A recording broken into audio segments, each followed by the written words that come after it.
Family legacy can have a profound effect on the trajectory of our lives. Who our parents are and what a last name represents to you plays a part in who you become. These legacies are often attached to a location. For Steve McGee, his legacy starts below ground, underneath Carbonate Hill Mine, the mine that his father and grandfather ran throughout the entire 20th century. It's important to observe family history and to ask ourselves a question. What does your family legacy mean to you? I had the honor of speaking with Steve and asking him about Carbonate Hill, his family, and what his upbringing spent in Lordsburg, New Mexico means to him. Before we get into Steve's history, I'd like to give a brief description of Carbonate Hill as it stands today.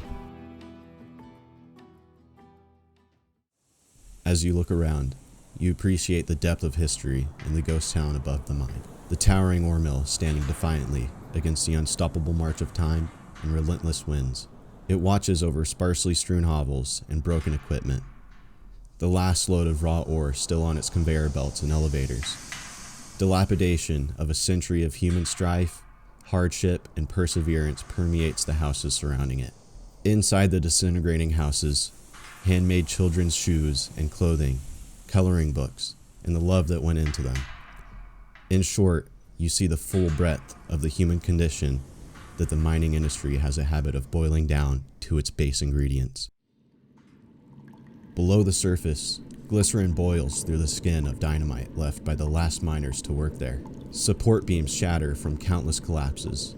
Half-full mine carts, snapped shovels, and pickaxe handles worn dangerously thin by calloused hands. Though this place might seem haunting, it isn't to everybody. This place was an inspiration to a generation of Donald McGee's children to expand upon their legacy in mining, a place oozing with deep and undocumented history. Places like this are full of lessons. The lessons learned by the operators that worked, lived, and thrived there, and the lessons that we're able to take away from such a place. Steve was born at the mine. He spent most of his childhood there, while it still operated in the 40s and 50s, before moving on to college to chase his dream, passed to him from his father. Steve expands on his upbringing and how it inspired him and his brother. It came from there. I mean, I can remember going over to that mill building, and there's a smell of pine oil, crucilic acid, and all that stuff, which was used on the flotation process. And so that's kind of what's inspired me to go know more about it. Steve did learn more about it. He went on to graduate with a degree and have a long and illustrious career in the mining business. I'm a mining engineer, metallurgist. I went to Colorado School of Mines back in the 60s, and I worked 45 years in copper. I'm part of the mining business. I've been in it for, all of my life, and of course I got it from my dad and granddad and great uncle because they were in it. Steve continues to hold Carbonate Hill in a special place in his heart due to the memories attached to it. He recalls spending time thinking and dreaming about mining as a kid. I mean, when you grow up out there living on the side of the hill, there's lots of, I guess it's a form of sentiment and hope and, dream of mining, and that's how I got into it as a little boy. My brother, too, he went to Colorado Mines and University of Arizona also. Steve still holds the unpatented claim to the mine, holding on to the property for legacy's sake. He tells me of its sentimental value and what it was like growing up in a 1950s mining camp. That's part of what happens to a guy. There's a family sentimental interest in that. That's why I still have it. Not that I'll ever do anything with it, but it's got a lot of sentiment to me. And hell, I lived there, and people look at me like I'm got three eyes when I tell them that I lived out there. There was no hot, cold running water. There was no electricity. And as a kid, I didn't know any better, and it seemed okay. There's a certain level of sadness at Carbonate Hill. Steve is the last surviving member of his family that truly appreciates the place. He feels that the world has passed the place by, leaving it to become history. He still visits the site to reminisce about when the mine still bustled with life, and to remember his father.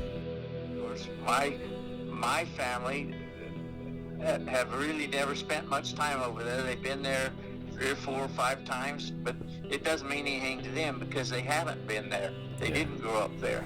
Yeah. It's just a desolate old hill to them, but to me it isn't. I mean, and of course I'm getting to be the last one that can say that way because that was home. It was, time passed it by is what's happened. Steve shared with me a little bit about his father, and I noticed a lot of similarities between them. Both are dreamers, both are passionate, and both have a love for mining. His name was Donald McGee. He basically lived out there from the time he was born until they moved to Lordsburg in the late 50s. And he went to school at the University of New Mexico as a mechanical engineer. The man that started the mine, Steve's grandfather, started in the oil industry. He struck it big in Oklahoma in the late 1800s and then moved on to New Mexico to start Carbonate Hill. In a great example of how legacy can influence us, Steve tells me about how his life might have been different if his grandfather continued his work in oil. I've often thought, hell, if I wouldn't have come through that lineage, maybe I could have been a petroleum engineer at Colorado Mine instead of a metallurgist. It's amazing how that life kind of, the position tells you where you go. It's happenstance why that happens. I mean, and I know myself, I wouldn't be in mining if they hadn't come to New Mexico. I know that. And it's just the way it is. People don't realize how that works for you. Towards the end of our conversation, Steve expressed gratitude for his starting place in life and the people that inspired him. He's happy with his path through life and the things that he achieved.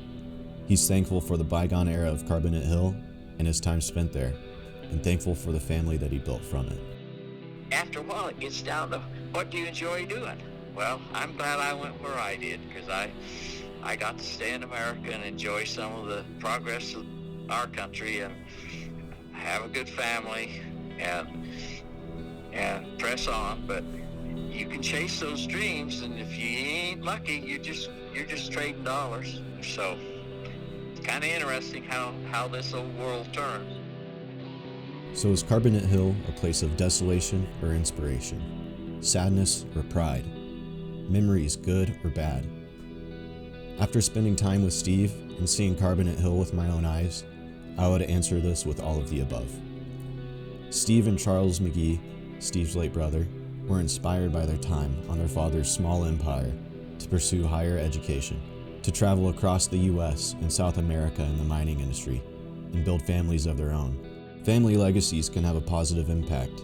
It can teach hard work, morals, and build foundational values for a person. When, where, and who you are born to is a lottery. There are winners, losers, and everything in between. Steve and Charles are some of the lucky ones.